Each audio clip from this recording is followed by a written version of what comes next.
Hey guys, सभी का welcome है डिस्क्रिप्टिव राइटिंग की वीडियोस के एक नए पार्ट में। सबसे बड़ी प्रॉब्लम ऐसे लिखने में या कुछ भी लिखने में प्रॉब्लम ये होती है सबकी कि दिमाग में थॉट्स तो बहुत हैं लेकिन पेन पे कैसे उतारें, इंग्लिश में उनको लिखे कैसे। तो इन वीडियोस के जरिए मैं आपको उसी अप्रोच के बारे में बताता हूँ, कैसे मैं हिंदी से इंग्लिश में ट्रांसलेट करता हूँ अपनी थॉट्स को। आज का टॉपिक भी आप सुन लें, लेसन्स लर्न्ड फ्रॉम द कोविड-19 पैंडमिक। कोविड-19 से मिलने वाले सभी के सभी सबक। अपने आप में सबसे इंपॉर्टेंट टॉपिक इस साल के लिए यही है। सारे एग्जाम्स लाइंड अप हैं, IBPS का है, PO का, क्लर्क का, SSC CGL, CHSL, UPSC, SBI, सभी में डिस्क्रिप्टिव में ये टॉपिक तो तैयार करके ही जाना, इसके बिना काम नहीं चलेगा, है ना। ध्यान देना, सारा ऐसे लिखूंगा मैं सिर्फ अपनी स्किल्स के ऊपर, बिना फैक्ट्स को जो है ना रिसर्च किए। तो मैं बिना फैक्ट्स के ही इस ऐसे को लिखने वाला हूँ और उसमें भी अपने कोशिश करेंगे कैसे हम अच्छे से अच्छे मार्क्स को ले पाएँ। आगे बढ़ाते हैं। इससे पहले मैंने 8 ऐसे टॉपिक और कवर कर लिए हैं। आप इन 8 के टाइटल्स देख सकते हैं। इन सभी टॉपिक्स को एग्जाम में जाने से पहले देख करके जाएं। सबकी मैं वीडियो को एक ही प्लेलिस्ट में डाल रहा हूं और कमेंट सेक्शन में पिन मिलेगा आपको कमेंट। उस प्लेलिस्ट से इन 8 को भी चेकआउट कर लेना, सारे टॉपिक्स को। देखिए, किसी भी ऐसे को लिखना हो तो 4 चीज़ों का ध्यान रखें। सबसे पहले आप इंट्रोडक्शन दें। जैसे हमारे पास यहाँ पे जो ऐसे है, उस ऐसे का नाम है लेसन्स लर्न्ड फ्रॉम द कोविड-19 पैंडमिक। सबसे पहले आप इंट्रोडक्शन दें कि ये कोविड-19 क्या है, पैंडमिक क्या है। फिर हिस्ट्री दें, रेलेवेंस दें, मतलब ये पैंडमिक के बारे में हम बात क्यों कर रहे हैं, कौन से लेसन इससे निकलने चाहिए थे। फिर इम्पैक्ट की बात करें, अगर इस टॉपिक की बात हो रही है तो इसका इकॉनमी पे, सोसाइटी पे, इन्वायरमेंट पे क्या इम्पैक्ट रहा और क्या उससे लेसन निकले, है ना, क्या सबक निकले। लास्ट में दे दें अपना कंक्लूजन, सारी बातों को कंक्लूड करें और थोड़ा सा ट्रिकी वे में, एक तरफ नहीं झुक जाना है, दोनों तरफ की बात करनी है, सिक्के के दोनों पहलू देखने हैं। बस यही तरीका होता है डिस्क्रिप्टिव को लिखने का। अब मैं शुरू करने वाला हूँ। थॉट्स मैं पहले हिंदी में बोलूँगा, आपके दिमाग में भी होंगी वही, बस उसको इंग्लिश में कन्वर्ट करते जाना है ना। चलो देखो, इंट्रोडक्शन देना है, कोविड-19 का इंट्रोडक्शन है, तो सबसे पहले तो आप इसका इंट्रोडक्शन यहीं से शुरू करो। कैसे इसने सारी दुनिया का तमाशा बना रखा है ना। कैसे कोविड-19 पैंडेमिक जो है सारी दुनिया के जो है ना सबसे बड़ी परेशानी जो है कोविड-19 बनी हुई है। तो मैं इसको इंग्लिश में लिखना चाहता हूँ। मैं बोलना चाह रहा हूँ कोविड-19 एक ऐसी बीमारी की तरह उभरा है, इमर्ज हुआ है, जो कि आज तक हमने नहीं देखी, है ना। तो मैं लिखूँगा द कोविड, सी बड़ा करना, प्रॉपर नाउन है, कोविड-19 पैंडेमिक हैज़ इमर्ज्ड। इमर्ज का मतलब होता है उभर करके आना। द कोविड-19 pandemic has emerged as a health crisis.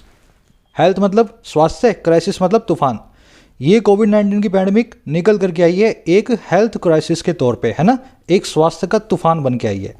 ये सेंटेंस, छोटे छोटे सेंटेंस लिख रहा हूँ मैं, लास्ट में इनको थोड़ा कॉम्प्लिकेटेड बनाएंगे, है ना। दूसरा मेरे दिमाग में थॉट आ रही है, इसने हमारी ज़िंदगी के हर हिस्से को अफेक्ट किया है, इसने हमारी ज़िंदगी के हर पहलू को प्रभाव डाला है। तो मैं बोलूँगा द कोविड-19 हैज़ इम्पैक्टेड, या ऐसा भी लिख सकते हो affected every aspect of our lifes. Simple sentence है, कुछ भी नहीं इसमें कुछ किया मैंने ना। कोविड-19 ने जिंदगी के हर हिस्से पे प्रभाव डाला है। सारे सेंटेंस सिंपल बनाऊंगा, लास्ट में कॉम्प्लिकेटेड बनाऊंगा। अगर आप अच्छे लेवल का लिखना चाहते हैं तो आप इन्हीं से देखेंगे कैसे लिखना है ना। अब मैं एक चीज़ और लिखना चाह रहा हूँ, कोविड-19 ने हमें एक सबसे बड़ा सबक ये दिया है कि हम कितने भी साइंटिफिकली एडवांस्ड हो जाएं, बीमारियों के सामने हमेशा लाचार हैं। ये सबके दिमाग में है ना अपने। साइंस कितना भी आगे जाए फिर भी बीमारियां जो हमें मजबूर कर देती हैं। तो मैं लिख सकता हूँ द कोविड-19 हैज़ शोन अस। कोविड-19 ने हमें ऐसा दिखाया है that in spite of our scientific knowledge, we are still not prepared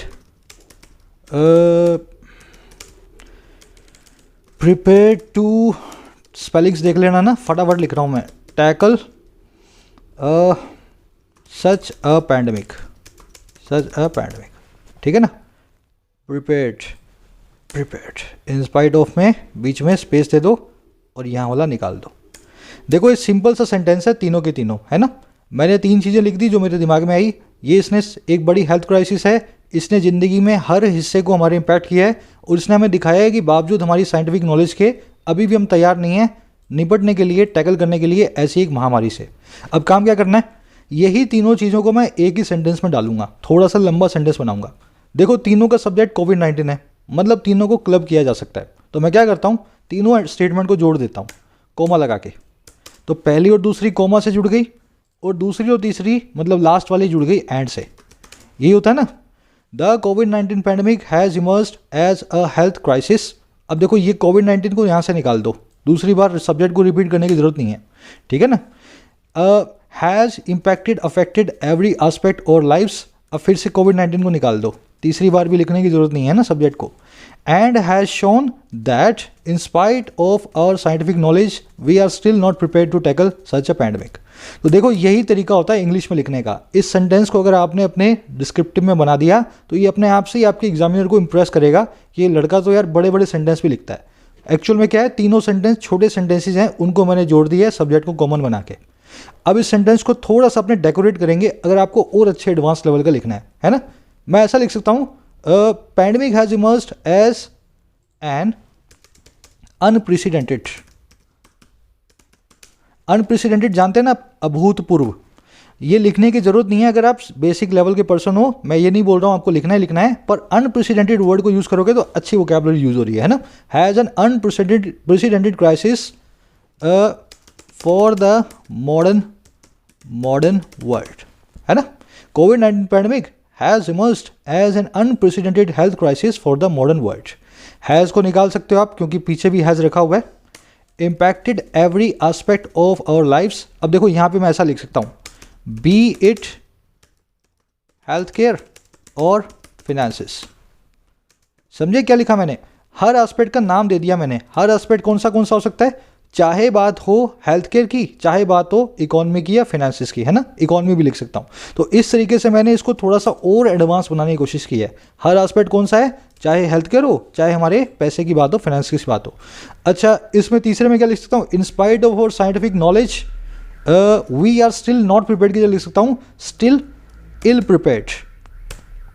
ill prepared, not prepared is equal to ill prepared, है ना, बुरी तरह से तैयार होना। टू टैकल, टैकल की जगह आप यूं भी लिख सकते हो डील विद, है ना, टैकल की जगह डील विद भी लिख सकते हो। तो लास्ट में आपको दिमाग में ये सोचना होता है मैं कुछ अच्छी वोकैबुलरी को यूज़ करूं ताकि सेंटेंस प्यारा बने। ये हो गई आपकी इंट्रोडक्शन या डेफिनेशन आपके आर्टिकल की। आगे बढ़ेंगे लेकिन उससे पहले वीडियो को एक लाइक और शेयर जरूर दें। आपके लाइक्स और शेयर से वीडियोज़ को रीच मिलती है। ऐसा कॉन्टेंट आपको यूट्यूब पर बहुत कम जगह मिलेगा। दूसरी चीज़, अगर आप मेंबर हैं तो इस वीक में मेंबरशिप वाली प्लेलिस्ट में आपको लेटर राइटिंग पे भी एक वीडियो मिलेगी, है ना, फॉर्मल और इनफॉर्मल दोनों। ये वीडियो भी प्रीमियम कंटेंट का पार्ट है लेकिन सबके लिए मैंने ओपन की है। नेक्स्ट वीडियो सिर्फ मेंबर्स के लिए होगी, लेटर राइटिंग कैसे करना है। साथ ही साथ एक्सक्लूसिव मेंबर्स व्हाट्सएप के थ्रू अपनी समरीज को, अपने एसेस और लेटर्स को भी रेट करवा सकते हैं, रिव्यू ले सकते हैं। तो अगर आप एक्सक्लूसिव मेंबर हैं, अपनी समरियाँ, अपने एसेस और अपने लेटर्स को एग्जाम से पहले मेरे पास भेजें ताकि मैं आपको सजेशन दे सकूं। जो लोग मेंबर नहीं हैं, इन वीडियोस को देखना चाहें, आप ज्वाइन बटन पर प्रेस करें, अपना कंट्रीब्यूशन दें और मेंबरशिप को ज्वाइन कर सकते हैं। यही अप्रोच है, इसी को फॉलो करें। चलिए अब टाइम नहीं गंवाएंगे, आगे बढ़ते हैं। इस आर्टिकल में मुझे हिस्ट्री के बारे में ज़्यादा कुछ समझ नहीं आया, है ना, क्या दिया जाए। कोविड-19 कोई ऐसी हिस्ट्री भी नहीं है ना। तो इसको मैं छोड़ के डायरेक्ट लेसन्स पे आता हूँ। कौन से लेसन्स हमने लर्न किए पार्ट 3 से पार्ट 3 में, ठीक है। तो मैं यहाँ लिखूंगा, सबसे पहले लेसन्स मैं बताने वाला हूँ ना, तो मैं लिखूंगा फॉलोइंग, इसको कलर दे देते हैं black. Following are the lessons that we have learned from the pandemic. अब द पैंडेमिक लिखते रहना, बार बार द कोविड-19 नहीं लिखने की जरूरत, क्योंकि पैंडेमिक से आपने द लगा के बता दिया, हम इसी की बात कर रहे हैं। लेसन 1 से शुरू हो जाओ और 4-5 जितने भी लेसन दे पाओ उतने दे दो, है ना। तो मैं फर्स्ट लेसन बताता हूँ आपको।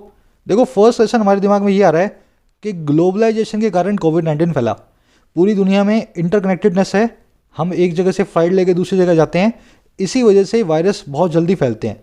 तो अगर हमें ग्लोबलाइजेशन देखना है तो हमें ये भी देखना पड़ेगा कि कैसे एक अर्ली वार्निंग सिस्टम हो, है ना। जैसे ही कोई वायरस फैले सारी कंट्रीज़ को पता लग जाए कि ये वायरस इस जगह पे फैल गया है और वो अपने अपने एयरपोर्ट्स बंद कर दें। तो मैं कैसे बोलूँगा, पहले मैं इसकी हिस्ट्री देता हूँ थोड़ी सी। Globalisation has prepared a key role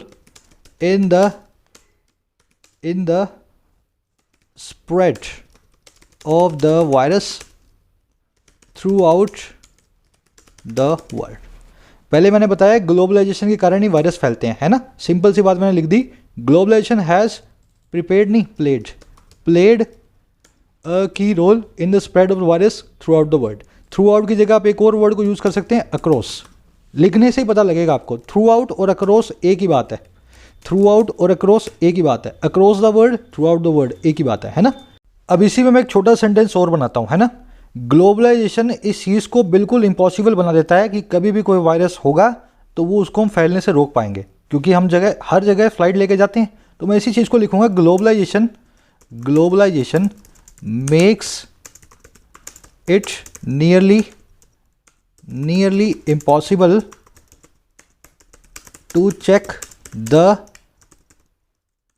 spread of any viral disease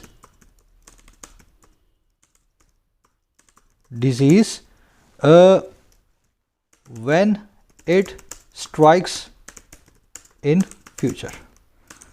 ठीक है, सिंपल सी दिमाग की थॉट है। फ्यूचर में कोई भी वायरल डिजीज हुई, ग्लोबलाइजेशन के कारण ये चीज़ बिल्कुल इम्पॉसिबल है कि हम उसको रोक पाएंगे, वो तो सब जगह जाएगी। अब दोनों सेंटेंस को जोड़ दो, छोटी छोटी बातें हैं, दोनों का सब्जेक्ट है ग्लोबलाइजेशन। पहले में वर्ब है हैज़ प्लेड, दूसरे में है मेक्स। दोनों को जोड़ने का तरीका क्या है, यहाँ से सब्जेक्ट को दो उड़ा और यहाँ पे लगा दो बीच में एंड। ठीक है ना, दो ही क्लोज हैं। तो ग्लोबलाइजेशन हैज़ प्लेड पहली वर्ब होगी, और globalisation makes it nearly impossible to check the spread of any viral disease. Check का मतलब है कंट्रोल करना, है ना। आप इसकी जगह सिंपल वर्ड भी यूज कर सकते हो, control the spread of any viral disease when it strikes in future. जब भी ये फ्यूचर में स्ट्राइक करती है ना। स्ट्राइक की जगह लिख सकते हो इमर्जिस या स्प्रेड्स, जो भी लिखना चाहो अपनी वोकैबुलरी के हिसाब से यूज करो। अब देखो, ये मेरी एक स्टेटमेंट होगी, ग्लोबलाइजेशन के ऊपर मैंने सारा जो है ना अपना ब्लेम डाल दिया है। अब मुझे डालना है ग्लोबलाइजेशन के कारण इस प्रॉब्लम से सुलझा कैसे जाए, है ना, कैसे सुलझाया जाए इस प्रॉब्लम को। तो मैं लिखूंगा, अब एक पैराग्राफ नेक्स्ट बना लेना, है ना। तो मैं लिखूंगा कि हमें एक अर्ली वार्निंग सिस्टम की ज़रूरत है। WHO आकर के हमें बता दे कि चाइना में वायरस फैला हुआ है, आप चाइना में फ्लाइट बंद कर दो। तो मैं लिखूंगा we need an early warning system. ठीक है, सिंपल सी बात है, we need an early warning system. अच्छा, ये क्यों चाहिए, यहां पे ये भी लिख दो, to share the information of viral outbreaks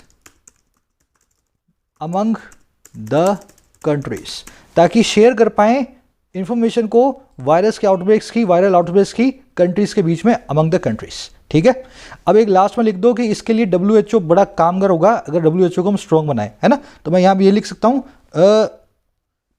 a stronger WHO is the need of the hour. बस हो गया, स्ट्रॉन्गर WHO इस आर की सबसे बड़ी नीड है। ये नीड ऑफ द आर आपने सुनी होगी, एक ईडियम होती है, सबसे जरूरी चीज को बोलते हैं the need of the hour. अब आप इन तीनों सेंटेंसेस को जोड़ करके मतलब एक ही पैराग्राफ में डाल दो, ये आपका बन गया पहला लेसन, है ना, कि हमें ग्लोबलाइजेशन के कारण कैसे इससे निपटना है। आप इसमें एक चीज और जोड़ सकते हो यहीं पे, अर्ली वार्निंग सिस्टम चाहिए ताकि कंट्रीज एक दूसरे से इंफॉर्मेशन शेयर कर पाएं और and can isolate themselves in time. ठीक है, बस इतनी सी बात है, ताकि वो अपने आप को आइसोलेट कर पाएं वक्त रहते इन टाइम। अब आ जाओ इसका लेसन नंबर 2, ये था लेसन नंबर 1, है ना। अब यहाँ पे लेसन नंबर 2 आएगा। मैं इसको एक ही सेंटेंस बना रहा हूँ, इन तीनों को एक ही पैराग्राफ में डाल रहा हूँ क्योंकि ये एक ही लेसन है ना। अब देखो लेसन नंबर 2, ये कहता है कि पैंडेमिक ने हमें ये बताया कि हमारा हेल्थ केयर सिस्टम सही तरीके से जो है ना बना नहीं हुआ। बहुत जल्दी कोई भी बीमारी आती है तो हमारे हॉस्पिटल्स फुल आ जाते हैं। तो मुझे ये लिखना चाहिए कि पैंडेमिक ने हमें दिखाया कि health care system is not well prepared, है ना। The pandemic has shown us that the healthcare that our health care system is not well prepared. अच्छा, किस काम के लिए? रिस्पॉन्ड करने के लिए, टू रिस्पॉन्ड इन टाइम। अच्छा, रिस्पॉन्ड किसको करना है? ऐसे वायरसेस को, in time to tackle such virus outbreaks. जो बोल रहा हूँ वही लिख रहा हूँ, बिल्कुल सिंपल से। हमारी पैंडेमिक ने हमें ये बताया कि हमारा हेल्थ केयर सिस्टम सही तरीके से नहीं बना हुआ कि सही वक्त रहते रिस्पॉन्ड कर पाए इन वायरस आउटब्रेक्स के सामने, है ना। रिस्पॉन्ड के आगे आप यूँ भी लिख सकते हो, रिस्पॉन्ड एडिक्वेटली मतलब पर्याप्त रूप से। अगर आप अच्छा इसको और एडवांस बनाना चाहो तो ऐसा भी लिख सकते हो। अब इसका इलाज क्या है? इसका इलाज ये है कि हम एक ऐसा प्लान बनाएं कि जब भी कोई ऐसी इमरजेंसी आए हम फटाफट से हेल्थ केयर सिस्टम को अच्छे से रिस्पॉन्ड करवा पाएं, है ना। तो मैं कैसे लिखूंगा? वी, या इसकी जगह यूँ लिख दो, every nation needs to frame, prepare या फॉर्मुलेट, तीनों में से कोई भी वर्ड यूज कर दो, है ना। Formulate an action plan. अब कौन सा प्लान है? जिसको फटाफट एक्टिवेट किया जा सके, that can be activated quickly. Simple सी बात है, हर देश को जरूरत है एक एक्शन प्लान बनाने की जिसको फटाफट से जो है ना एक्टिवेट किया जा सके क्विकली, है ना। अच्छा, क्यों एक्टिवेट करना है? मैं लिखना चाह रहा हूँ इसलिए एक्टिवेट करना है ताकि हम फायदा उठा सकें अपने हेल्थ केयर इंफ्रास्ट्रक्चर का, अपने हेल्थ केयर इंफ्रास्ट्रक्चर को उसका लाभ उठा करके कुछ है ना उसका फायदा उठाएं। To tap into our health care just a minute infrastructure. बस टैप इनटू, आप जानते हैं ना, किसी चीज़ का फायदा उठाना। आप इसकी जगह एक्सप्लॉइट भी लिख सकते हो, इसकी जगह यूटिलाइज भी लिख सकते हो। जो आपकी इच्छा हो, जो आपकी वोकैबुलरी का बूता हो, आप उस हिसाब से फ्रेजल वर्ब लगानी तो फ्रेजल वर्ब लगाओ, ये तो सिंपल वर्ड लगा लो, है ना। Quickly to tap into exploit और हेल्थ केयर इंफ्रास्ट्रक्चर। अच्छा, अब इसमें एक चीज़ ये डाल दो, हेल्थ केयर इंफ्रास्ट्रक्चर को एक्सप्लॉइट करके हमें फटाफट से आइसोलेशन वार्ड बनाने चाहिए, है ना। जैसे बीमारी हो लोगों को आइसोलेशन में डाल दें, जो बीमार है यहीं पर डाल दो। To create more isolation facilities, है ना। और इसके साथ में आप क्रिटिकल केयर यूनिट्स भी डाल सकते हो जहां पे आपको वेंटिलेटर वगैरह मिलता है, एंड क्रिटिकल केयर यूनिट्स। हुआ कुछ भी नहीं, मैंने सिर्फ इतनी सी बात लिखी है कि पैंडेमिक के लिए हमें एक ऐसा प्लान बनाना चाहिए जिसको फटाफट से आप एक्टिवेट कर पाएं और अपने एक्टिवेशन के बाद में हेल्थ केयर को यूज़ करें अच्छे से, ताकि आप ज़्यादा आइसोलेशन फैसिलिटीज़ बनाएं, है ना, और ज़्यादा क्रिटिकल केयर यूनिट्स आपके पास हों, वेंटिलेटर सपोर्ट आपको बहुत सारा मिले।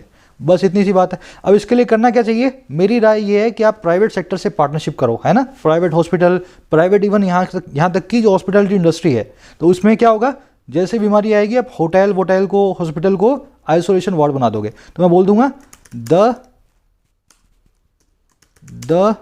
Government and private sector partnership can ensure such a scenario, या यूं लिख दो, partnership can play a vital role in preparation of such a plan. ये दोनों जो है पार्टनरशिप जो है अच्छे से एक बढ़िया प्लान बना सकती है अगर प्राइवेट सेक्टर से हमारी जो है पार्टनरशिप हो। प्रेपरेशन की स्पेलिंग ठीक कर लेना, है ना। बस हो गया, ये मिला लेसन नंबर 2, है ना। देखो ये BCD ये तीनों एक ही हैं, है ना। BCD मतलब एक ही पॉइंट के 3 पार्ट्स हैं, तो मैं इनको एक साथ कर देता हूँ, फिर हम तीसरे पॉइंट से आगे बढ़ेंगे। तो मैं इनको जोड़ रहा हूँ, ऐसा करके इसको इससे जोड़ दिया, मतलब एक ही पैराग्राफ में डाल दिया, है ना। जस्ट अ मिनट, ऐसा करके ऐसा कर देता हूँ, बन गया ये पॉइंट नंबर 2, लेसन नंबर 2। अब लेसन नंबर 3 पे आ जाओ। लेसन नंबर 3 मेरा दिमाग ये कहता है कि हमें सफाई रखनी चाहिए आसपास, ताकि बीमारियां कम फैले, और साथ ही साथ हमें सोशल डिस्टेंसिंग को भी हमेशा अपने पास रखना चाहिए, क्योंकि अब ज़्यादा किसी गले वले लगने का कुछ फ़ायदा है नहीं। ऐसी जब भी बीमारियाँ आएंगी सोशल डिस्टेंसिंग ही काम आएगी, है ना। तो मैं लिख सकता हूँ सफाई के लिए वर्ड होता है क्लीनलीनेस, या इसके लिए एक वर्ड होता है हाइजीन। हाइजीन की स्पेलिंग देख लेना, अजीब सी होती है, हाइजीन, ठीक है। Cleanliness, hygiene and social distancing should be a part of our daily routine. थोड़ा अब नीचे ले आता हूँ। ये हो गया आपका प्लान नंबर सी, है ना, lesson number C. Social distancing और hygiene should be a part of our daily routine. या आप ऐसा भी लिख सकते हो should be a part of daily routine, या should be a norm and a part of our daily routine. A norm का मतलब है एक रूल होना चाहिए, है ना, हमेशा हमें हाइजीन और सोशल डिस्टेंसिंग को जो है इंश्योर करना है। और क्यों करना है, इससे क्या फायदे होंगे, नेक्स्ट लाइन में डाल दो। एज दीज फैक्टर्स, कौन कौन से फैक्टर हैं, सोशल डिस्टेंसिंग और hygiene, these factors can break the chain of transmission of any disease, any viral disease. Viral मतलब जो फैले, है ना, ट्रांसमिटेबल डिजीज लिख दो, ट्रांसमिटेबल। ये कोई बड़ी वोकैबुलरी नहीं है। ट्रांसमिटेबल मतलब जो छुआछूत से फैले, ट्रांसमिटेबल होती है। क्योंकि ये दोनों चीज़ें किसी भी फैलने वाली बीमारी को, उसकी चेन को, ट्रांसमिशन को ब्रेक कर सकती है ना, आगे फैलने से रोक सकती हैं। अब लास्ट में ये भी डाल दो, सिर्फ सरकार की जिम्मेदारी नहीं है, पब्लिक की भी जिम्मेदारी है इसका। The responsibility should be shared by the government and the citizens collectively. बस हो गया, दोनों की बराबर जिम्मेदारी है, सिर्फ सरकार को सफाई नहीं करवानी है, हमें दोनों को करवानी चाहिए ना। Should be shared by the government and the citizens collectively. कुछ गलती वलती मिल जाए तो यूं मत बोलना सर क्यों कर दी, लाइव लिख रहा हूँ तुम्हारे सामने, है ना। गलतियाँ हो सकती हैं, कमी होंगी वैसे तो, पर हो जाती हैं, है ना। वो तो मैं बाद में जब अगर मैं लिखूंगा तो मैं चेक भी करूँगा, तो मैं बाद में कर लूँगा, चेक करके आपको सही PDF दे भी दूंगा, मिल जाएगी आपको डिस्क्रिप्शन में। लेकिन बीच में एक आधी गलती हो तो उसको माइंड मत करना, है ना, रह जाती है कभी कभी। अब लास्ट में एक और पॉइंट दे दो, लास्ट में डाल दो कि हमें थोड़ा सा साइंस पे ध्यान देना चाहिए, क्योंकि साइंस ही हमें बचाता है। हमें PP किट्स, टेस्टिंग किट्स और ज़्यादा वैक्सीन के अंदर रिसर्च, है ना, इन सब में थोड़े पैसे डालने चाहिए, इन्वेस्ट करना चाहिए। तो लास्ट में यही बात लिखनी है मुझे, we also need to invest into a scientific research programs for development of vaccines। हमें और इन्वेस्ट करना चाहिए रिसर्च प्रोग्राम्स में या साइंटिफिक रिसर्च प्रोग्राम्स में वैक्सीन्स की डेवलपमेंट के लिए, है ना। इसको साइंटिफिक रिसर्च प्रोग्राम को R&D भी बोलते हैं, रिसर्च एंड डेवलपमेंट। आपने वर्ड सुना होगा बहुत बार, अगर आप पढ़ते लिखते हो अच्छा, R&D भी बोलते हैं इसको, ना। इसी के साथ में एक चीज़ और हो सकती है, we also need to invest in equipments for detection of diseases। Equipment क्या होते हैं, इक्विपमेंट के आगे एस मत लगाना, सिंगुलर होता है हमेशा। हमें साथ ही साथ जरूरत है इन्वेस्ट करने की ऐसे इक्विपमेंट में जो डिजीज़ को डिटेक्ट करते हैं, जैसे कि टेस्टिंग किट या PP किट्स। PP किट पहनोगे तभी आप टेस्ट कर पाओगे, है ना, एटसेट्रा। अब इन दोनों को जोड़ दो, दोनों में इन्वेस्ट करना है ना, तो यहाँ से इन दोनों को कोमा लगा के जोड़ दो, और ये V वाला जो इन्वेस्ट वाला पार्ट है इसको निकाल दो। बस, we also need to invest in scientific research programs for development of vaccines and, बीच में एंड लगा देना, and equipment for detection of diseases, जैसे कि टेस्टिंग किट्स और PP किट्स एटसेट्रा।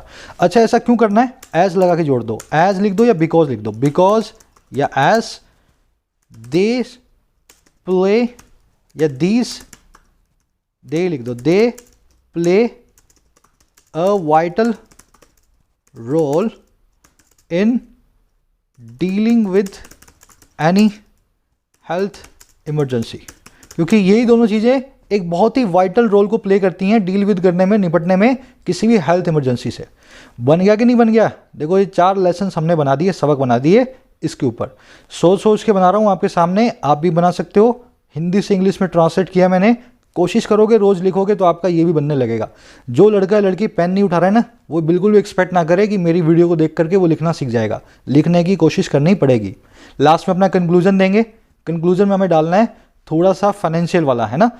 पैंडेमिक के कारण बहुत सारी गरीब लोग जो है मारे जाते हैं, तो मैं लास्ट में लिख रहा हूँ गरीब लोगों को सशक्त बनाना चाहिए। ये हमारा कंक्लूजन है और सारे सबक को हमें लेना चाहिए। तो मैं ऐसा लिखूंगा, the pandemic has shown us that it leaves